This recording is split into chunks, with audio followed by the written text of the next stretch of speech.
Hey everybody, welcome to Hello! Pop React from me, BB1 and BP2. Be sure to hit the subscribe button. Come with us at Britpops React. Lots on the channel, including today's. He's fat, he's round, he's worth £1 million.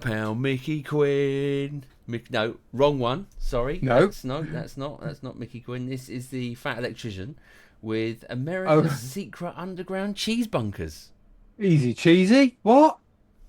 Underground cheese bunkers. Why? All right. And stocking up on your cheese just in case it runs out. Weird, isn't it? Weird. Why are we doing this on BP2? We are doing this because the lovely Amanda A popped along to buymeacoffee.com/Britpop, asked us to check out this one again. Another one from the ever interesting, I'd say, fat electrician. He does know all his facts and figures, and he sure puts it all out there in a very interesting way. So let's find out about cheese bunkers, mate. Yeah, cheese bunkers. He amazes me because he manages to get so much information in his head, and he's so quick with it. If you blink, you miss it. So be prepared. All right. Yeah, let's get on it. Cheese bunkers. All right. Mate. Thing to do with the U.S. military, but it's so ridiculous I can't not talk about it.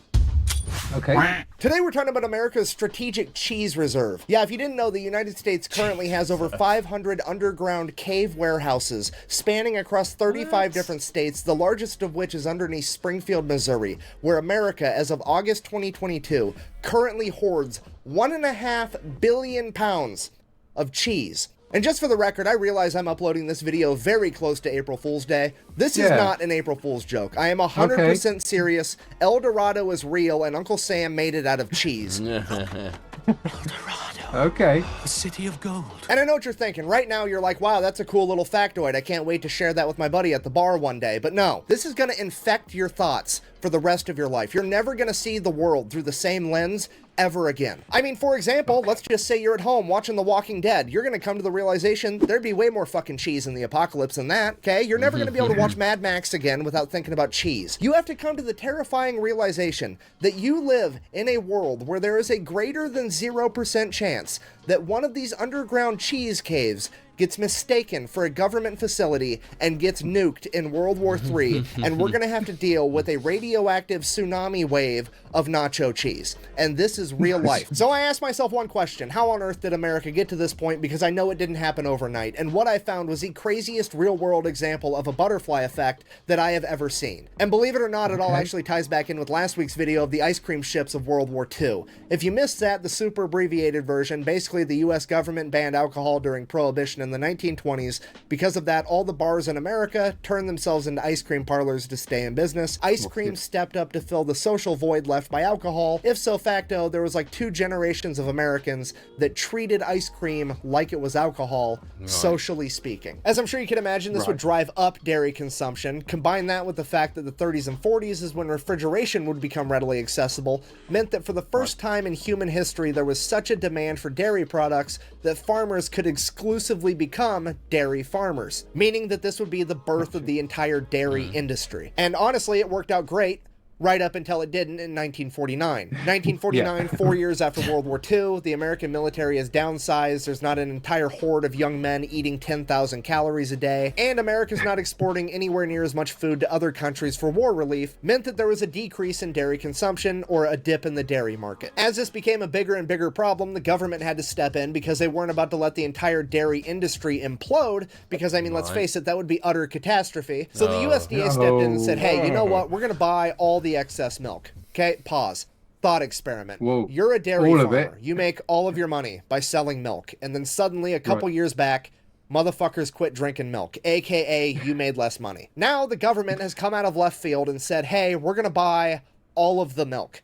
What do? You make more fucking milk. And that's exactly what happened. So just to be clear, there was already too much milk. Now there's definitely gonna be too much milk. So naturally, all the milk starts flowing in. The government has absolutely no idea what to do with it, so they turn it... So just on that, with the milk, there's a very similar story in India years and years ago, where they tried to they wanted to get rid of snakes in the local sort of town. Yep. And they said, you know, every time you bring a snake to us, we'll give you some money. Yep. You know, to try and get the snakes off the street, and get people out there looking for snakes and getting them because there's a problem.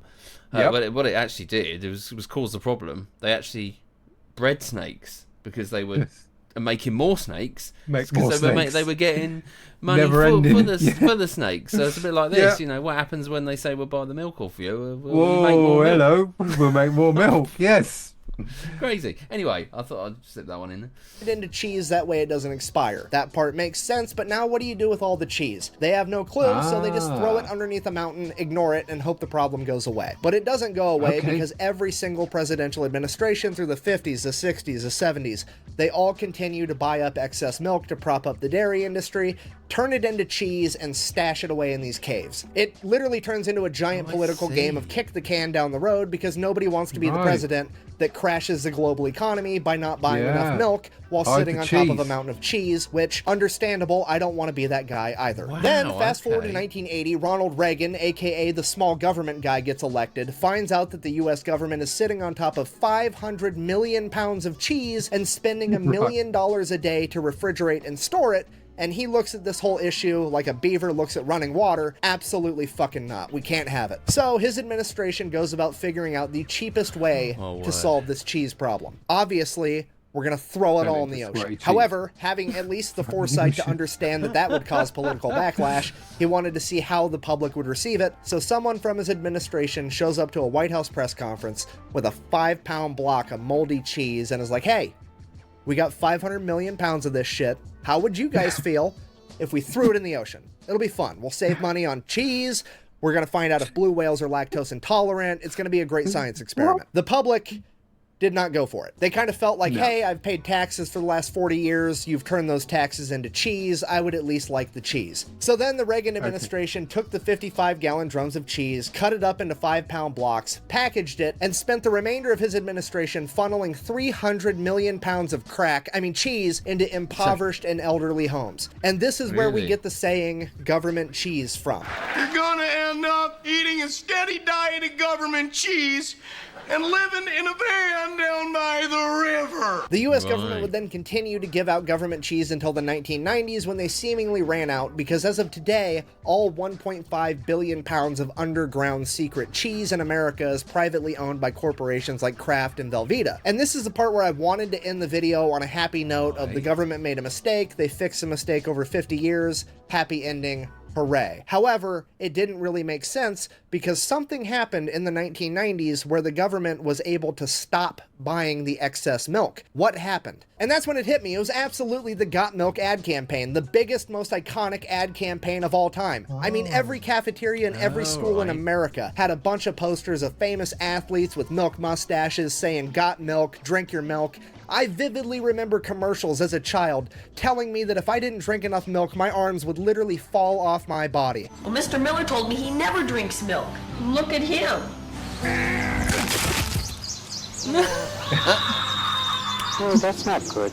That's not good. Good milk. Surely this is what inspired an entire generation of Americans to eat and drink more dairy products, right? I mean, yeah, probably, but looking back on it now as an adult, doesn't it seem just a little bit weird that it wasn't a particular company putting on all these ads? Like, if there wasn't one company profiting from selling all this milk, where was all the money coming from? I mean, it almost seems like the government launched a giant psychological operation, ad campaign, just so that they could offload milk so they wouldn't have to keep contributing to their mountain of cheese. Well, I'm going to take this off now because that's legit exactly what happened. In 1995, the U.S. government created a non-profit organization known as Dairy Management Incorporated, and their entire job was to get the American people to eat and drink more dairy products. Wow. Literally a cabal of individuals plotting behind the scenes to get people to eat more cheese. It's the cheesiest conspiracy of all time. And I'm not even kidding. Anything that has ever been sold or marketed that involved way too much cheese on it, this company is behind. Okay, they're the reason that Taco Bell started selling steak quesadillas. They were behind the Got Milk ad campaign. In 2002, when Pizza Hut had the Summer of Cheese event where they put way too much cheese on all their pizzas, this is who was behind it. In 2010, when Domino's almost went out of business, they gave Domino's $12 million to stay in business and then gave them a bunch of cheese so that they could put extra cheese on all of their pizzas, and that was their entire proposition for staying in business. Hey, our pizzas have more cheese on them now, so they're good. It is absolutely insane So I did it. I found the world's cheesiest conspiracy, but then I found leaked internal documents from DMI. And they are the funniest fucking thing I have ever read in my entire life. I'm gonna go ahead and read one for you now. It's a letter from Pizza Hut to DMI regarding a meeting they recently had. July 6, 1999. Dear Greta, we wanted to express our thanks once again for a wonderful meeting last week. We appreciate your team taking the time to share some very valuable information and creativity during our brainstorming session. Everyone is very excited about the presentation you gave regarding DMI's available resources and cheese industry insights. We look forward to working together to develop many cheese ideas we've discussed. We believe this is going to be a valuable partnership for both Pizza Hut and DMI. Let's sell more pizza and more cheese! Exclamation point. Thank you again for coming to Dallas. We look forward to talking to you soon about our partnership opportunities.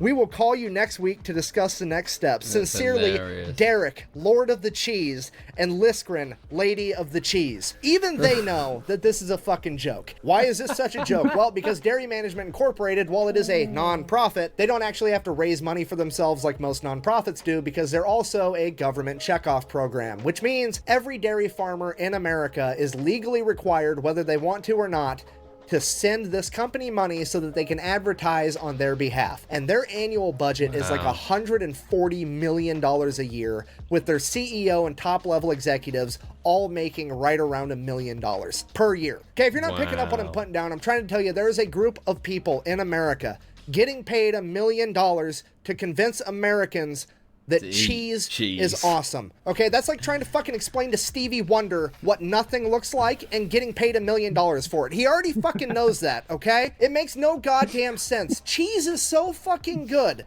that it is the one thing on earth that if you are allergic to it, we're not going to say you have a cheese allergy. No, you're lactose intolerant. We're not going to say you're allergic because we all know you're going to eat that shit anyways because the consequences are worth it. Am I upset right now? A little bit. Is it because I'm jealous? Uh-huh. It's basically selling ass candles to dogs and getting paid $1 million for it. It is the most ridiculously easy job on the planet, and I'm so mad that it's not mine. Anyways, I guess if you made it this far in the Unhinged TED Talk, in conclusion, the U.S. government banned alcohol in the 1920s. It set forth a ripple effect through time, and now some dude in 2023 has my dream job of making $1 million a year to convince people of some shit they already knew, and the US has 1.5 billion pounds of cheese hidden in an underground cave network. Fucking the more you know, I guess. Thanks for watching. Best way to support the channel is go buy some merch at fatelectrician.com. Good job, mate. Good job.